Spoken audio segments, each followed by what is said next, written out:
Well, it's an absolute pleasure to be here today. My name is Bruce Walker, and I've been invited here today to talk about the theme of entrepreneurship, or more specifically, young entrepreneurship. And there's a theme throughout my journey as an entrepreneur, and this is that idea of luck. So a lot of entrepreneurs, think they're quite lucky. They're lucky to be where they are. And a lot of friends have said to me as the organization's become more successful, Bruce, you're incredibly lucky. You're so lucky to be doing what you're doing. You've got a great job, and you're really lucky to be going to all these cool places. So I guess you're right. I started thinking, I am pretty lucky. I'm feeling pretty lucky. And a quick question I'd like to ask everyone in the audience is, how do you feel about luck? Are you feeling lucky? Or how many people, show of hands, how many people believe in luck? That's interesting. That's the vast majority of people. Well, I had a little look online and conducted a survey on debate.org. And these are an example of some of the items that people consider lucky. You've got the four-leaf clover, the horseshoe, the lucky tie, and of course the classic lucky pants. But according to debate.org, only 56% of the people said that they think luck exists, which I thought was interesting considering the amount of people in the room that believe in luck. So, considering most of you believe in luck, how many of you consider yourself to be lucky? Again, majority of the room. Interesting.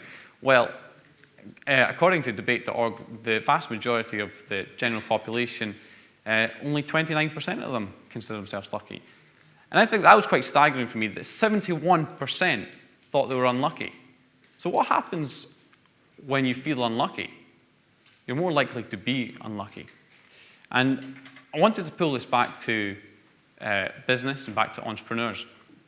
And there's these two very famous business people. There's Steve Jobs and Bill Gates. And a lot of people, after they get to a certain stage in their career, the media turn on them a little bit. And there's a lot of press about these two individuals who have said that a lot of their success is just down to luck.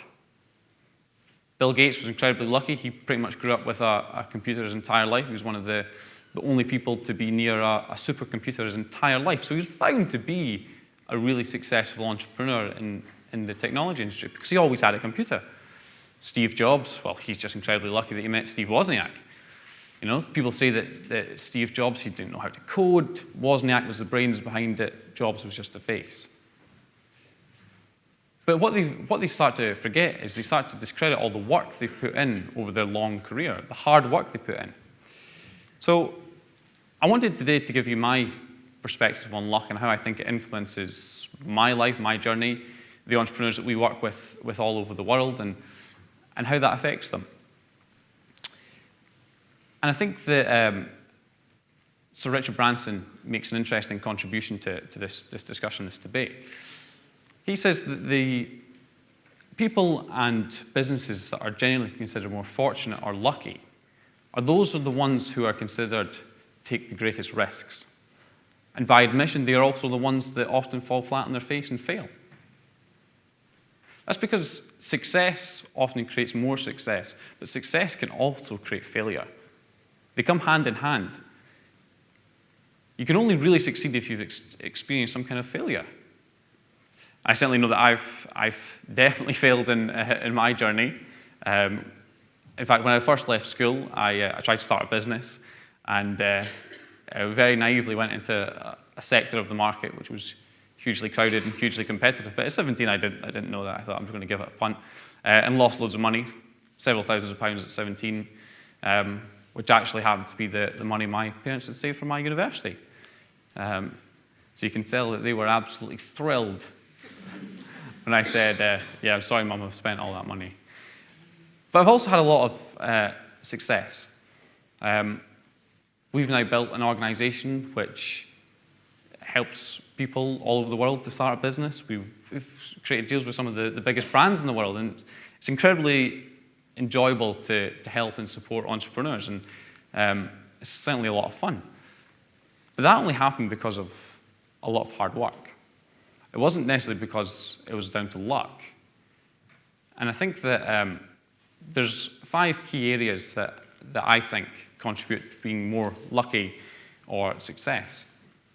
You've got to have a vision. You've got to be working towards something. You've got to have that goal in the distance that you say, that's what I want. And you've got to work really, really hard to get there. And hard work's definitely the next one. You know, I think that luck is about 1% of the 1% of the opportunity. It's 99% execution. So you might be lucky to sit next to someone on the train who might end up being your next investor, but it's 99% of what you do with that 1% lucky situation. And definitely, it's the harder the work, the luckier you become.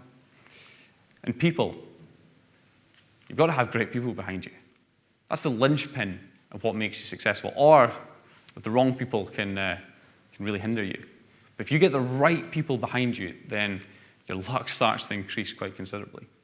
And opportunities. You've got to seize the opportunities that come to you.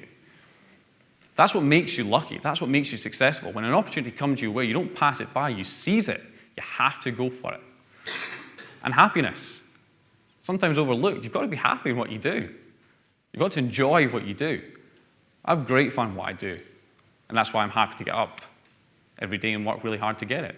Because you've got to remember, you can't really fail if you're enjoying and you're happy with what you're doing. And you need to go out and create your own luck. People don't fail because they set their ambitions too high or their dreams are too big. People fail because they set their ambitions too low and then they hit them. That's failure. You know, if you want to... I want everyone in this audience to think about their dreams and their ambitions. What is it you want to go out and achieve? And then raise it. And then raise it again, and then hit it. And then exceed it.